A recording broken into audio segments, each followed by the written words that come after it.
Donc là, ce qui vient de se passer, c'est qu'on vient, en gros, d'ouvrir un portail. On vient d'ouvrir un portail et on saute les pieds joints dedans. Imagine, comme dans un jeu vidéo, comme n'importe quoi, t'as ouvert un portail, tu sautes dedans, tu sais pas ce qu'il y a derrière. Tu sautes dedans, tu vois. C'est exactement ce qu'on est en train de faire. C'est le saut de la foi. En vérité, c'est à chaque instant. Tu dois avoir la foi à chaque instant. Parce que vu que tout se crée en simultané, tu ne peux rien prédire réellement. Tout se fait en simultané. Et c'est là que petit à petit, tu vas te rendre compte à quel point tu es créateur dans le présent. Tu vois. Seulement si tu passes ce test de foi, si tu passes ce skill, si tu passes ce niveau 3, seulement là, tu vas devenir réellement créateur, vraiment très très conscient. C'est des différents degrés de réalisation, tu vois.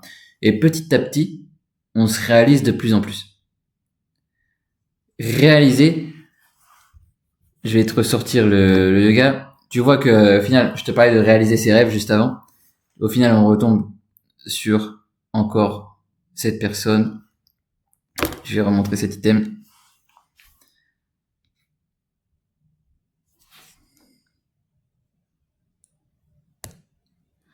Donc je t'avais dit, lui, qui a créé le Kriya Yoga, qui réunit tous les yogas, qui descend de ce gourou, etc. Sa compagnie, son association, je sais pas, sa structure, qui est littéralement dans tous les pays du monde quasiment, s'appelle Réalisation de Soi.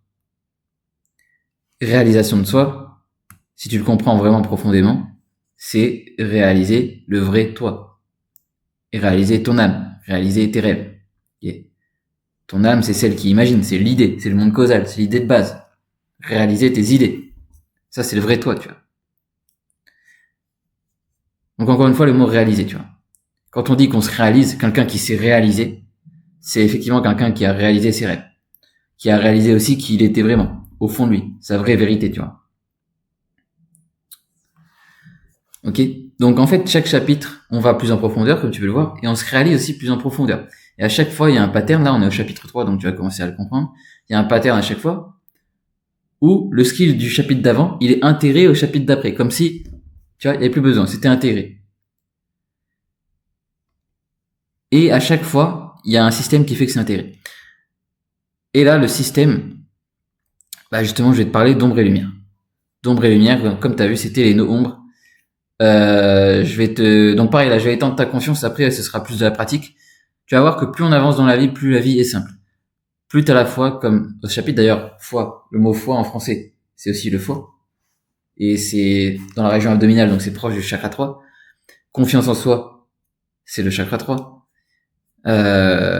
C'est aussi lié à l'esclavage. Genre, si t'es un esclave de la vie, que t'es dépendant, que t'es enchaîné, etc., la plupart de tes chaînes d'attachement, c'est lié au chakra 3. Okay. C'est aussi lié à la bouffe, on va en parler un peu.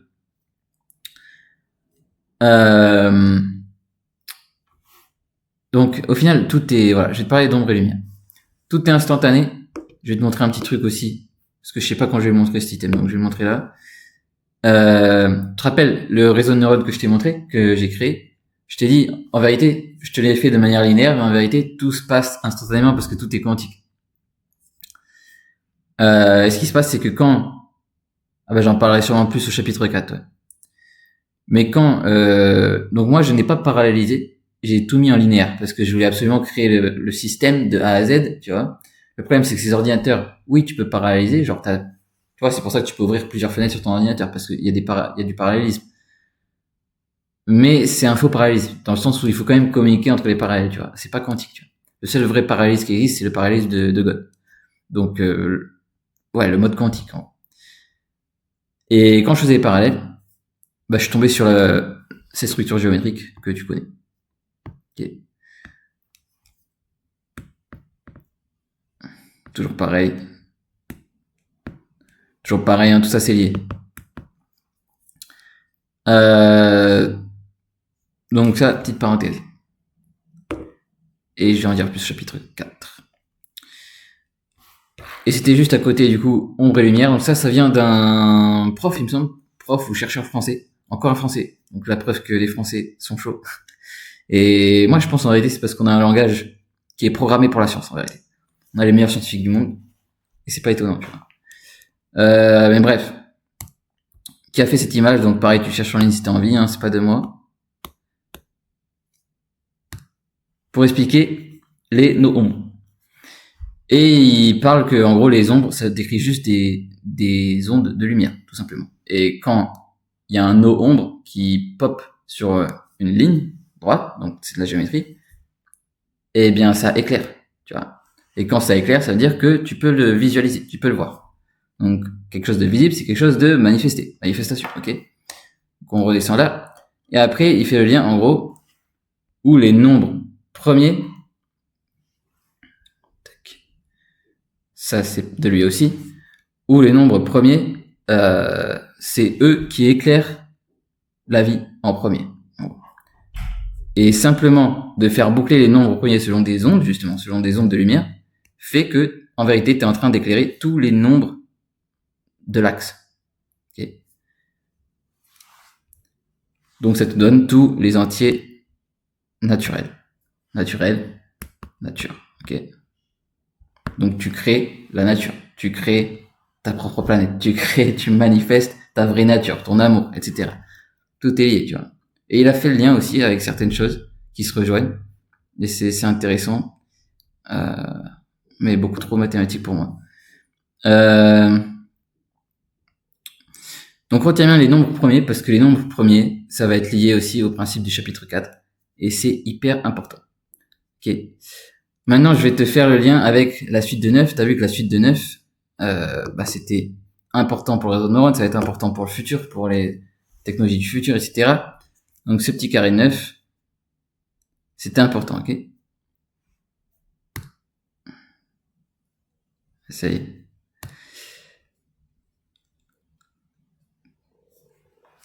Donc c'était important, et je t'avais dit que ce petit carré 9, s'il veut bien, punaise, ça pouvait se transformer en un cercle de 9. Le cercle de 9, il est pas compliqué. Hop, carré 9. Le cercle de 9, il est pas compliqué, tu fais juste, tu sais compter 1, 2, 3, 4, 5, 6, 7, 8, 9. Donc ça, c'est pas compliqué, tu vois. Ce cercle-là. Hop, je vais pas zoomer dessus, je vais le faire ici, tu vois. Et je vais t'expliquer un truc très simple. Pourquoi 9? Pourquoi on est dans une base numérique 10? Pourquoi 9? Pourquoi tout ça? Bah, si t'avais gardé ton âme d'enfant, pareil, t'aurais compris. C'est un des premiers skills. Un des premiers skills aussi de ton enfance que t'as acquis, c'était de savoir compter les choses. En fait, c'est très simple. Faire en bleu. En fait, c'est très simple. Donc, toute la réalité fonctionne en mode 9. Pourquoi c'est un cercle? Parce que ça boucle toujours sur 9. Tout boucle toujours sur 9. Je t'ai dit 9, c'était le point commun à tout. Quand tu additionnais tous les nombres du carré, ça faisait 9 partout. Et ça crée d'ailleurs étoile à 6 branches, pareil. Donc, tout boucle toujours sur 9. Au sens propre comme figuré. Pourquoi? Si tu étais un enfant, je te donne n'importe quel nombre. Je donne n'importe quel nombre à un enfant, tu vois. En fait, comment t'apprends les maths? T'apprends, ok, t'as un bâton, 2 bâtons, donc tu comptes, voilà, 1, 2, voilà. Et ça devient 2. Un peu comme les chiffres romains, tu vois. Tac. Je sais pas si on fait comme ça. Ouais, non, on fait juste comme ça. Un peu comme les chiffres romains, tu vois. Les chiffres romains, c'est très logique. Hop, ça c'est 3, tu vois. Pas compliqué, hein, c'est un jeu d'enfant. Littéralement. Donc si ce truc, pour un enfant, ça devient 2, ben, si tu restes un enfant, et que je te donne n'importe quel nombre, je te donne le nombre 22 par exemple, ça pour toi ça veut dire, pour quelqu'un qui a pas gardé son âme d'enfant, ça voudrait dire ok, il va compter jusqu'à 22 et trucs. Pour un enfant qui est juste dans le présent, ça veut juste dire, lui il voit ça. Tout ce qu'il voit. Donc lui, pour lui, ça veut dire 4. Ça c'est quoi? C'est la racine digitale qu'on a déjà vu. Enfin, on a vu, je te l'ai dit vite fait. Donc pour lui, ça veut dire 4 en fait. Donc pour lui, 22 égale 4. Égale quoi? Égale 2 plus 2. Racine digitale.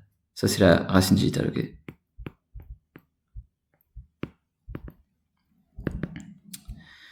En fait, ça c'est quoi? C'est si tu fais 22 mode 9, mode modulo, c'est le reste des fractions.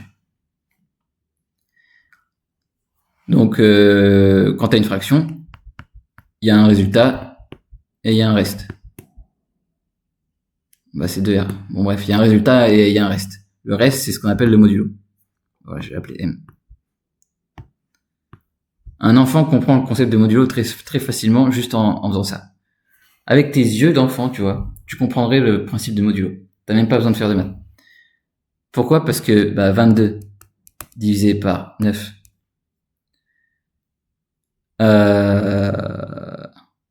Donc 9 fois 2, 18, ok. Ça fait 2.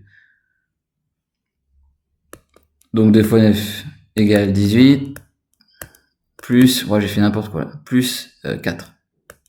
Ça fait 22. Ok. Donc tu divises par 9. 2 et t'as un reste de 4. 4.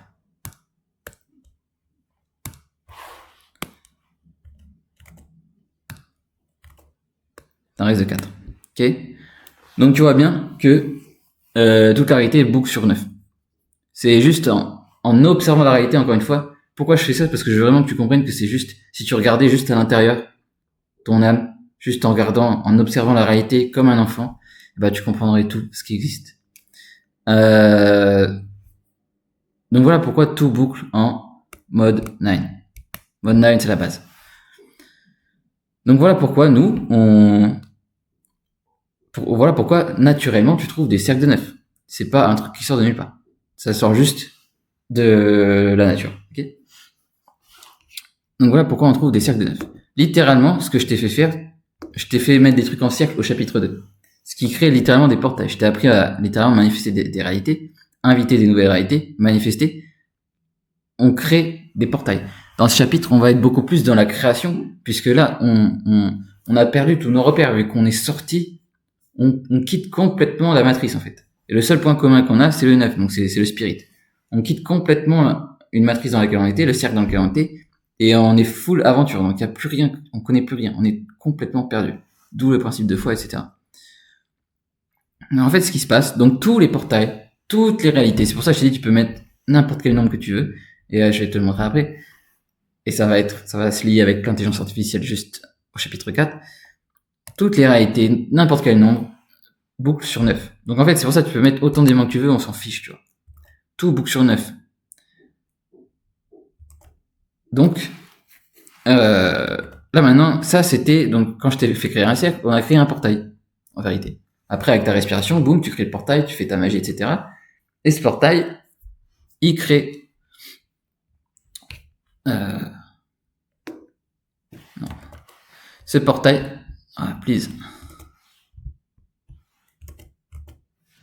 Je suis pas doué là. Ce portail, il crée ici, je t'ai dit, donc il y a le vide, et il crée une invitation. Une invitation, c'est quoi? On t'invite, il y a quelqu'un qui vient, et il y a une sorte d'alliance qui se fait. Qui invite donc quoi? Un autre portail. Toi, t'as changé de direction, là, tu vas aller dans un autre portail, tu vas sauter les 2 pieds dedans, et tu connais pas encore de quoi il est fait, tu sais pas qu'est-ce qu'il y a dans ce portail, tu sais rien, mais tu sautes dedans, un peu comme de s'incarner dans la vie, tu vois. Là, c'est vraiment, d'ailleurs, c'est lié à ça. C'est lié, ce chapitre, il est aussi lié à ça, à l'incarnation, etc. Comment ça se passe, en fait? Comment ça se passe? Tu meurs, tu te réincarnes, comment ça se passe? En fait, ça se passe même dans la vie de tous les jours, tu vois. Donc, littéralement, si tu voyages sans aucune attache et que tu ne sais pas quand tu vas revenir et que t'es prêt à mourir, je te garantis que c'est comme de se réincarner. Et ça aligne parfaitement à l'histoire, tu vois. Donc, tu rentres dans un autre portail. Et là, il y a une sorte d'alliance qui se fait, donc qui est liée par le spirit ici, tu vois, qui crée une nouvelle conscience. Ça, c'est quoi? C'est le nombre 0. Le nombre 0 égale conscience. Le nombre 0 n'existe pas, tu vois. C'est le vide, c'est le centre du repère, le vide, l'infini, etc. Ça, tu vois, c'est un 0. Donc, le nombre 0, c'est littéralement le dessin de la conscience, tu vois. De là, dans tout découle. Qui invite à notre portail, dans lequel on saute. Ok, donc les nombres, ici c'était juste de l'ombre. Je te rappelle, on a créé le vide, on était en train de méditer, on a fermé les yeux, on voyait plus rien. Nous, on a tourné en rond comme un rat et on a créé un cercle de lumière, accélérateur de particules. Cette lumière attire l'ombre ici, qui crée une autre lumière, une autre suite de nombres, de nos ombres. Donc, une autre suite de nombres que tu ne connais pas encore. Mais c'est ces nombres, cette matrix qui crée la réalité holographique autour de toi. Les hologrammes de lumière autour de toi. Tu captes? Tout est lié. Donc ça peut être n'importe quelle suite. Il y a une suite qui est évidemment, et qu'on a déjà vu, très puissante et très intéressante, que moi, j'ai utilisée pour la structure de mon réseau de neurones, qui est de puissance n. Et je t'ai déjà montré.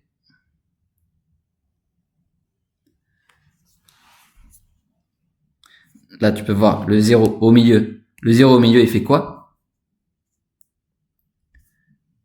Il projette la réalité. Ça, c'est la réalité. Ok. S'il veut bien le montrer. Voilà, ça, c'est la réalité. Donc, il projette, c'est un projecteur. Ta conscience est un projecteur holographique de lumière. Ok. Et tu vois, cette suite, je t'avais déjà dit que cette suite, je vais faire en vert du coup, cette suite bouclée sur les puissances de 2. 1, 2, 4, 8, 7, 5, ok. Si tu fais racine digitale, ça boucle. Et là, ici, c'est 64, égale 1. Là, c'est 32. Là, c'est 16, égale 7, égale 5. Là, c'est 8, déjà, 4, 2, ok. Donc, en fait, tu fais 2 fois 2 fois 2, ok. Donc, c'est une suite de puissance n qui boucle tous les 6, ok. Donc, c'est littéralement un autre truc, une autre suite, qui est liée au cercle de 9 aussi, tu vois. C'est juste un autre cercle, en fait. Donc, c'est juste un autre cercle. En fait, ce cercle, bah, tu peux créer, du coup, quand tu combines deux cercles, c'est là que tu crées une nouvelle réalité. Donc, c'est ça que je vais te montrer. Combiner deux cercles, c'est comme combiner deux réalités, deux consciences, deux êtres humains, peu importe. Et c'est comme l'IA, bah, j'avais oublié d'effacer. C'est comme l'IA, une IA pour créer une nouvelle image, elle mélange des images, ok? C'est juste qu'il manque la conscience derrière. Mais en gros, le principe, c'est ça, tu vois. Donc, quand tu commences à faire ça, ça crée, et je vais y revenir plus tard, ça crée une sorte d'alliance. Littéralement, c'est des alliances. L'alliance, les mots ont un sens. L'alliance que tu portes sur ton doigt, c'est littéralement un cercle. Ça crée des alliances entre deux réalités, comme les électrons aussi, comme les molécules, électrons, les protons, etc. Ça, tu peux voir ça comme des protons, des électrons, c'est pareil. Ça crée des alliances numériques qui, si tu fusionnes les deux cercles, ça crée le cercle de tout à l'heure, où il y a la conscience au centre. Donc là, ici, ce serait la conscience quand les deux cercles se rejoignent, mais une fois que les deux cercles ont fusionné, la conscience est au centre, en gros, et ça projette une certaine réalité. Ici, c'est l'image de ton IA, ok? Et le futur sera comme ça. Et t'es déjà comme ça. Et c'est ce que je suis en train de t'apprendre à faire. Donc tu vois comment changer de portail, sauter dans un portail, avoir la foi complète, fait que tu vas pouvoir fusionner. Si t'as pas la foi, en gros le truc ne va pas fusionner. Tu vas y aller à moitié. Si tu vas à moitié, il y a rien qui se projette. Faut qu'il fusionne. Et là, oui, t'as une nouvelle réalité qui se crée, tu vois. Tu vois ce que je veux dire? Et sans cesse, ça fait comme ça. Ça se rejoint, ça se sépare, ça se rejoint. Et tu crées une nouvelle réalité, toujours dans le présent, comme ça. Et t'as un projecteur. Donc j'espère que tu as compris ça. Donc en quoi c'est important? Parce que maintenant que je veux que tu comprennes un truc, qui est que sauter dans un portail, ça veut pas forcément dire aller partir à l'aventure dans une montagne. Okay, ça peut juste se faire dans le présent. Ça peut juste se faire dans le présent. Tu le fais littéralement toutes les nuits. Au chapitre 2, je voulais que tu maîtrises, en gros, que tu domines la nature, que tu prennes conscience. C'est pas de dominer la nature, c'est que tu prennes conscience de ta vraie nature qui est déjà là, tu vois. Et que tu arrêtes d'être esclave de l'extérieur. C'est-à-dire, toutes les nuits, il y a un système qui se passe où littéralement tu vas dans un portail. Donc c'est une sorte de voyage astral. Mais t'en es totalement inconscient parce que tu ne maîtrises pas ton énergie. Donc tu ne vis pas en circuit fermé. Donc t'as des fuites. Et du coup, tu te rappelles pas de ce que tu fais la nuit. Si t'as pas de fuite, tu vas rester dans le spirit, le 9, et vu que tout est lié au 9, tu vas jamais te perdre en fait. Parce que le 9, il est là partout. Il est omnidimensionnel, omniprésent. Comme Dieu, tu vois. Donc en gros, peu importe si tu te perds dans une réalité, tu vas sur une autre planète, tu te téléportes, en fait, tu ne peux pas te perdre. Parce qu'il y aura quand même le 9 quelque part. Et ça, c'est seulement si tu n'as pas fuité. Tu comprends pourquoi? Attends, je vais essayer de résumer là-dessus. C'est seulement si tu n'as pas fuité, parce que si tu as fuité, c'est que tu as fuité ailleurs que le 9. Je t'ai dit, au chapitre d'avant, on faisait tout boucler sur le 9 ici. Donc si tu as fuité ici, bah tu as perdu la mémoire. Okay, c'est pour ça que j'ai bien pris le temps de t'expliquer comment ne pas fuiter, comment ça marche avec ta respiration, etc. Et de tout te faire, chapitre 1 et 2. Si t'as fuité, si t'as perdu la mémoire, parce que le chiffre 3, il sera peut-être pas présent là. Ça va être très compliqué. Et éventuellement, tu vas te retrouver parce que de toute façon, tout boucle sur le 9. Mais si tu restes juste dans le 9, tu peux te rappeler de tout, tu peux faire des voyages astraux, tu peux faire ce que tu veux. Et tu peux même communiquer avec d'autres dimensions pendant la nuit, tu vois. Et c'est là, du coup, qu'on vient au principe de la nuit. Il y a un autre cercle. Encore une fois, un chercheur français égyptien pour le coup, qui lui a aussi prouvé scientifiquement ces trucs, et qui s'est inspiré de la radiesthésie française aussi. Donc, beaucoup de choses françaises, n'est-ce pas, qui expliquent tout ça. Mais apparemment, personne ne peut. Bon, bref. Le spectre visible, donc de lumière, des no-ombres, il est comme ça. Et ils ont découvert que sur ce spectre, sous forme de cercle, il y avait une sorte d'énergie qu'ils arrivaient pas à mesurer autrement qu'avec les outils de radiesthésie, en gros. Je te laisserai rechercher. Et ils savaient pas comment l'appeler, cette énergie. C'était une énergie qui était liée, bizarrement, à l'énergie spirituelle que tu peux trouver dans les endroits sacrés. Ok, sacrés. Chapitre 2. Que tu peux trouver dans les temples, dans les églises, et que tu peux aussi trouver quand toi, tu es dans un état méditatif, dans ton propre cerveau, tu vois. Et ils savaient pas comment l'appeler, ils l'ont appelé Negative Green. Ils l'ont appelé Negative Green. Pourquoi? Parce que c'est à l'opposé. Sur leur spectre, de mesure, c'était à l'opposé du vert. Le vert, c'est quoi? C'est le centre. Tu vois que c'est au centre, comme le 9. Vert, c'est la couleur du chakra de ton cœur.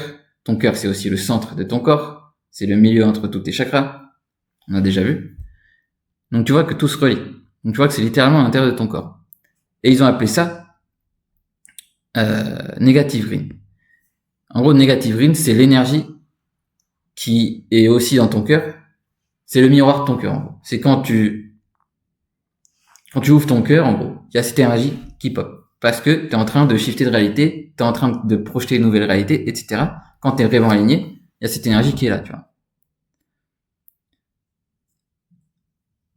Donc le Negative Green. Et ça, tout simplement, ce qu'il a fait,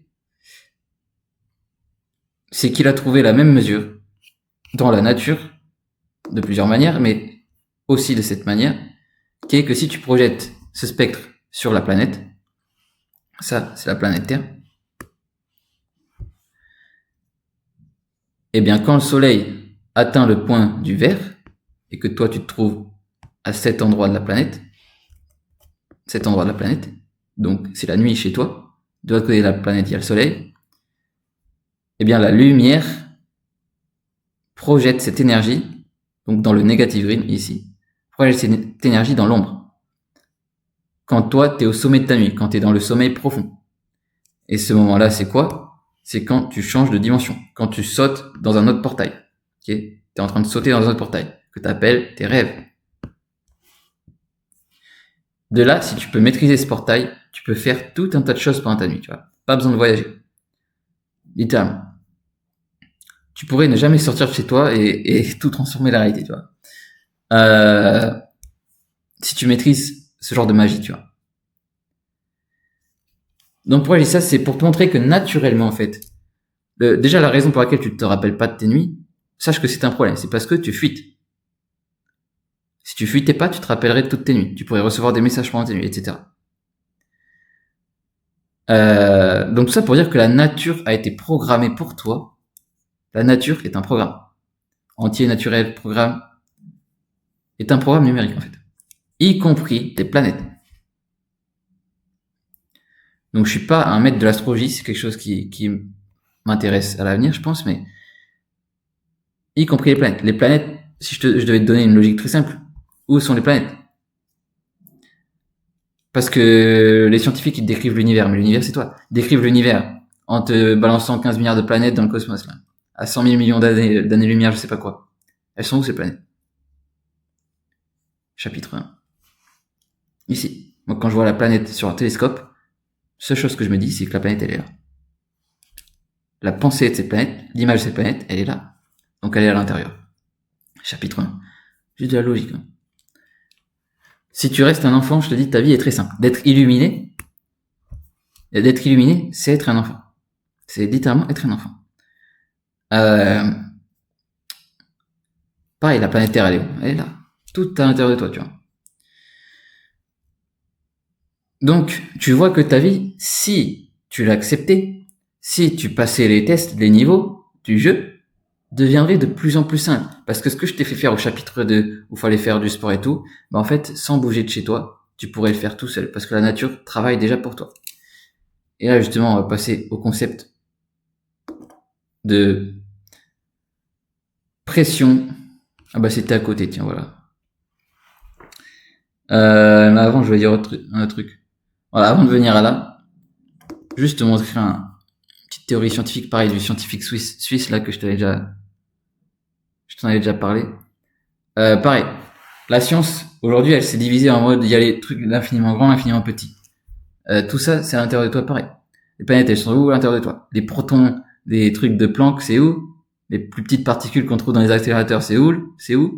Ici. Quand t'es en train de voir le papier scientifique, quand t'es en train de regarder les images, quand t'es en train de voir un proton dans ton télescope, tu le vois où? Ben, ici. Donc toute la science même, c'est à la poubelle, tout est à l'intérieur de toi, ok? T'es le meilleur des scientifiques, je te le répète. Chapitre 1. Et lui, il a fait un truc très simple, donc il a résolu les problèmes d'Einstein, en gros, et il a réuni toute la physique. Je t'invite à chercher aussi. Il a fait un truc très simple, où il a pris différentes sciences, en fait. Il a pris les trucs de l'infiniment petit, avec la scale de Planck, que c'est soi-disant le truc le plus petit qu'on ait trouvé dans l'univers, ok? Sauf que ça ne s'arrête jamais, c'est infini. Il a calculé la densité. Alors, je vais arrêter avec ce 6. Il a calculé la densité. La densité, c'est quoi? C'est un ratio. Tout simplement, c'est une fraction. Il a pris l'univers, il a calculé la densité de l'univers selon ce qu'on connaît dans la science actuelle. Pareil. Il a trouvé un ratio. Et ce ratio, bizarrement, ici et ici, c'était les mêmes. C'était une égalité. Et ça, personne ne l'avait trouvé, tu vois. Du coup, il s'est dit, mais en fait, tout est séparé et tout ne fait qu'un. On a séparé toutes nos sciences, toutes nos équations, alors qu'en fait, il y avait un terme commun ici. Et quand tu trouves le terme commun, bah, tu trouves la solution à toutes les équations de Einstein, etc., etc. Et du coup, un ratio, c'est quoi? Je t'ai déjà dit. Tu te rappelles, le principe de ratio, c'est une idée de base, une idée simple qui fait que tout boucle sur soi-même. On l'a déjà vu plusieurs fois. Un ratio, je t'ai dit aussi, c'était une droite affine, attraction, etc. Je t'ai déjà parlé d'affinité, blablabla, qui était espace sur temps. Espace sur temps, c'est une droite affine, un ratio. Voilà, il a juste tracé une ligne, et puis il s'est rendu compte que, bah, s'il continuait, en fait, il y avait tous les trucs qu'on avait trouvés dans l'univers, en fait, ils étaient tous du même ratio sur ces droites. Donc, en fait, ça s'appelle quoi? C'est juste des fractales. On retombe sur le principe de base de fractales. Donc, on s'est pris la tête pour rien, tu vois. On s'est pris la tête pour rien. Seule chose qu'il fallait savoir, c'est que on tourne en rond dans des ratios et des fractales, tu vois. Donc, voilà. Et là, tu résous toute la physique quantique, apparemment. Donc, bref, le temps que les gens comprennent. Donc, il y a ça. Donc là, tu te rappelles, là, ça c'est la suite de Puissance N, là. J'aime bien cette illustration aussi, c'est pas de moi toujours, hein. Mais j'aime bien parce que ça fait penser au yoga, tu vois. Ça, je t'ai dit, tes bras, tes membres, c'est des pompes, tu vois. Là, tu peux voir comment ça se rejoint, comme des pompes, tu vois. Ça rejoint tes membres, je veux dire. Du coup, ça peut faire office de pompe, c'est pareil. D'ailleurs, je t'ai dit, ça c'est un torse. Et on a quoi ici? On a un torse, ok? Torse. comme un tort. C'est le même mot. Donc c'est pas pour rien, encore une fois. Les mots de la langue française te disaient tout.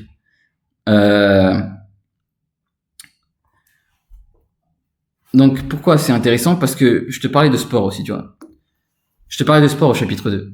Je te disais que de faire du sport, justement, ça va te permettre de manifester.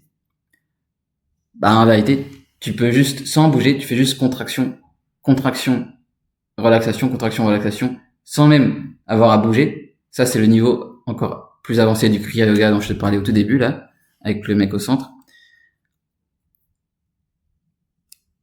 Sans bouger, tu fais de la manifestation. Tu fais juste, tu vois, genre, là, par exemple, tu vois pas que je bouge pas mon bras, et pourtant, je fais contraction, relaxation, tu vois. Tu le vois pas, parce que j'ai pas de muscle. Mais, néanmoins, je suis en train de manifester, en faisant ça, juste en faisant ça. Et si je connais toutes les règles de base que je t'ai déjà expliquées, et que je mets réellement mon focus, mon intention, mon willpower, etc., tout ce que je t'ai expliqué dans mes contractions, relaxation, et dans mes petits mouvements de yoga, en fait, je peux projeter une réalité, tu vois. Et littéralement, quand tu fais ça, quand tu fais les exos du Kriya Yoga, qui sont très simples, c'est juste de contracter ses muscles. Il te fait juste contracter tous les muscles dans l'ordre. Donc, je vais pas te le répéter, c'est très simple. Tu peux sentir dans ton cœur le chi. T'es en train, littéralement, de télécharger du chi, une nouvelle conscience, une nouvelle réalité, etc. Tu peux sentir que ton cœur s'ouvre. Parce qu'il est au centre du top. Au centre des pompes de la réalité, tu vois. La réalité, c'est aussi mécanique. Il y a des pompes, tu vois.